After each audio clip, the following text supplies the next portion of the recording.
अक्सर वैकेंसीज़ के इश्तिहारात में आपने देखा होगा कि individuals who are already serving in government must apply through proper channel.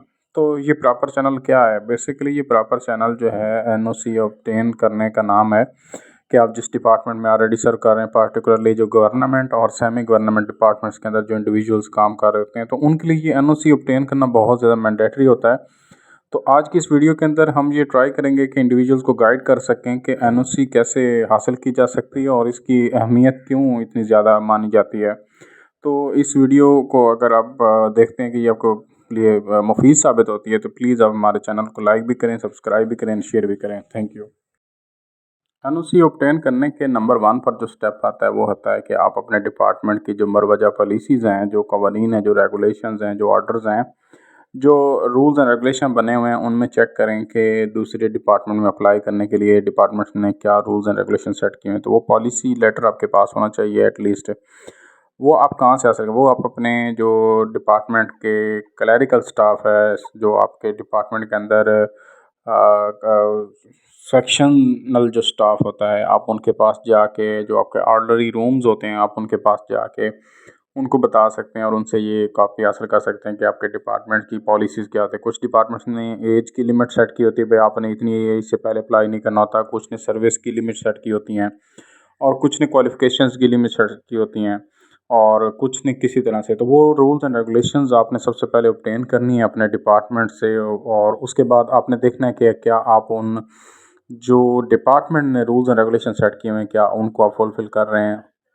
और जब आप देखते हैं कि आप उन रिक्वायरमेंट्स को फुलफ़िल कर रहे हैं, तो उसके बाद अगला स्टेप स्टार्ट होगा। अदरवाइज़ आपका यहीं पे ही, अगर आप उनमें से कोई एक शर्त या कोई एक एलिजिबिलिटी क्राइटेरिया के अंदर कोई एक चीज़ को फुलफ़िल नहीं कर पा रहे हैं, तो ये आपका प्रोसेस यहीं पे स्टॉप हो जाएगा और आप वेट करेंगे अनटिल अनलेस कि आप उस चीज़ के लिए क्वालिफ़ाई कर जाएँ एनओसी लेने के। तो उसके बाद आगे अगर हम बात करें नेक्स्ट स्टेप की, तो इसके अंदर आप को एप्लीकेशन सबमिशन करवानी होगी।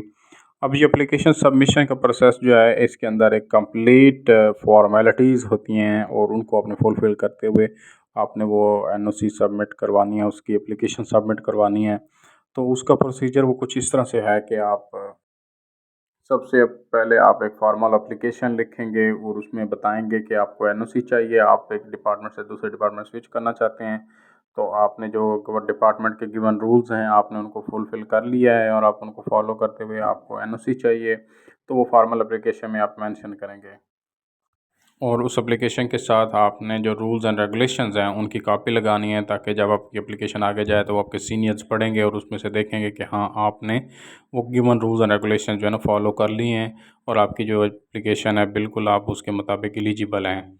उसके बाद आपने एडवर्टाइजमेंट की कॉपी इसी एप्लीकेशन के साथ अटैचमेंट करनी होती है, जिसके अंदर आपकी क्वालिफ़िकेशन के बारे में बताया जाता है, आपके डोमिसाइल्स और आपकी जो बाकी रिक्वायरमेंट्स हैं उनके बारे में आपको बताया जाता है। तो ये रिक्वायरमेंट्स आपने फुलफ़िल करनी है। उसके बाद आपने एडवर्टाइजमेंट की कॉपी लगा दी, रूल्स एंड रेगुलेशन की कॉपी लगा दी फॉर्मल एप्लीकेशन के साथ, और उसके बाद आपने अटैच करनी होती है अपनी रेलेवेंट डिग्रीज़ एंड कॉपीज़ जो उस जॉब के लिए आपको एलिजिबल करवा रही होती हैं। तो वो आपने डिग्रीज़ की कॉपीज़ लगा देनी है। उसके बाद आपने ऑफ़िस ऑर्डर्स होते हैं, आपके पर्सनल अकेरेंस रिपोर्ट्स होती हैं, उसकी कॉपीज़ आपने लगानी। जो आपकी डिग्रीज़ होती हैं उनका रिकॉर्ड एक ऑफ़िशियल आपकी फ़ाइल होती है, उसके अंदर मौजूद होता है कि वो वहाँ से वेरीफ़ाई करते हैं कि आया आपने ये क्वालिफ़िकेशन बिल्कुल सही तरीके से गेट की है या आपने कोई वायलेशन करके एजुकेशन हासिल की है। क्योंकि बाद डिपार्टमेंट्स के अंदर एजुकेशन हासिल करने के ऊपर पाबंदी होती है एक टाइम लिमिट तक। तो आपने उस सारी जो लिमिट्स होती हैं उनको पूरा किया होता है, तो वो सारा रिकॉर्ड आपके फ़ाइल के अंदर लगा होता है।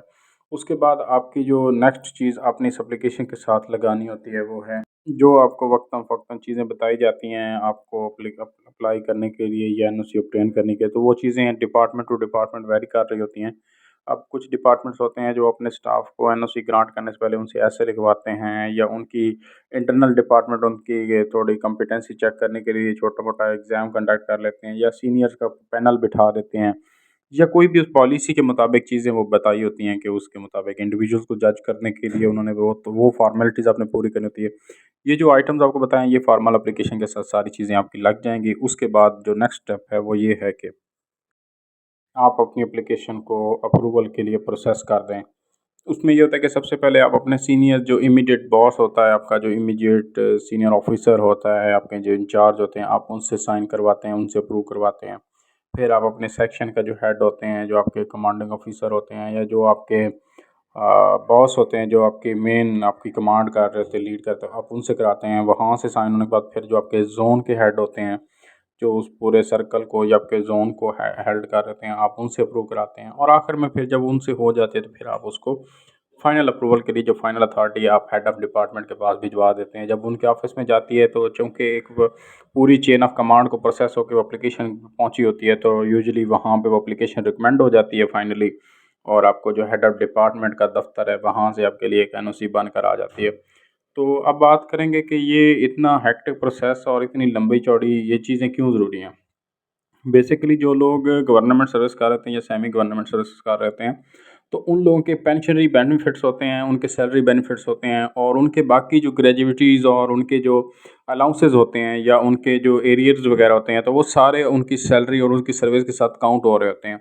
तो जब एक बंदा एनओसी ऑब्टेन करता है तो वो सारे बेनिफिट्स उसके अगले डिपार्टमेंट में शिफ्ट हो जाते हैं। तो ये बहुत बड़ा एडवांटेज होता है कि एक इंडिविजुअल की सर्विस कंप्लीटली वॉश नहीं होती, वो उसको पूरे प्रोसीजर के साथ अडॉप्ट करते हुए दूसरे डिपार्टमेंट में लेके चला जाता है, और उसकी सैलरी वहाँ से अगले नेक्स्ट स्टेप पे आपकी नेक्स्ट प्रमोशन के हिसाब से स्टार्ट होती है। फॉर एग्जांपल मैं इसका एक बहुत बड़ा बेनिफिट सैलरी के हिसाब से बताऊँ, तो अगर आप एक पिछले डिपार्टमेंट में 70,000 रुपये तनख्वाह ले रहे हैं, तो और आपकी बेसिक तनख्वाह जो है वो 50,000 है, तो जब आप नया डिपार्टमेंट ज्वाइन करते हैं उसमें आपका ग्रेड भी बड़ा होता है, तो वहाँ पे आपकी बेसिक जब बढ़ती है तो वो जो पिछले स्टेप आप लेके आए होते हो, जो आपके अलाउंसेस उसके अंदर लगे होते हैं, जो आपके एरियर्स लगे होते हैं, जो आपकी बेसिक पे होती है, तो वहाँ पे आपको वन स्टेप मज़ीद प्रमोशन दी जाती है आपके सैलरी बेनिफिट्स के लिए, आपको पेंशनरी बेनिफिट्स के लिए। तो वो आपकी सैलरी बहुत ज़्यादा इंक्रीज़ हो जाता है, बहुत बड़ा एक चेंज आ जाता है।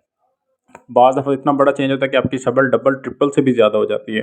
तो इस वजह से ये एनओसी की बहुत बड़ी एक नेमत समझी जाती है, और ये हमारी जो इंडिविजुअल्स पार्टिकुलरली जो गवर्नमेंट सर्विस करते हैं उनके लिए बड़ी एक फ़ैसिलिटी है कि वो अपनी जॉब को दूसरे डिपार्टमेंट में अगर वो जाएँ तो उसके साथ स्विच करते हैं, तो उसके साथ वो अपना एक्सपीरियंस और वो सारी चीज़ें अपनी साथ लेके जा सकते हैं। तो इस वजह से ये एनओसी का प्रोसीजर बनाया गया है ताकि लोगों को फाइनेंशियल सपोर्ट दी जा सके, उनकी जो सर्विस बेनिफिट्स हैं वो उनको 100% मिल सकें, और उनके साथ हर तरह से इंसाफ किया जा सके। तो लिहाजा ये बहुत बड़ी मतलब एक फैसिलिटी है, और एक नेमत से कम नहीं है। और thank you so much for watching. आज की इस वीडियो को यहाँ पे एंड करते हैं। अगर आपको हमारी गिवन इन्फॉर्मेशन पसंद आई है तो प्लीज़ हमारे चैनल को लाइक करें, सब्सक्राइब करें एंड शेयर करें।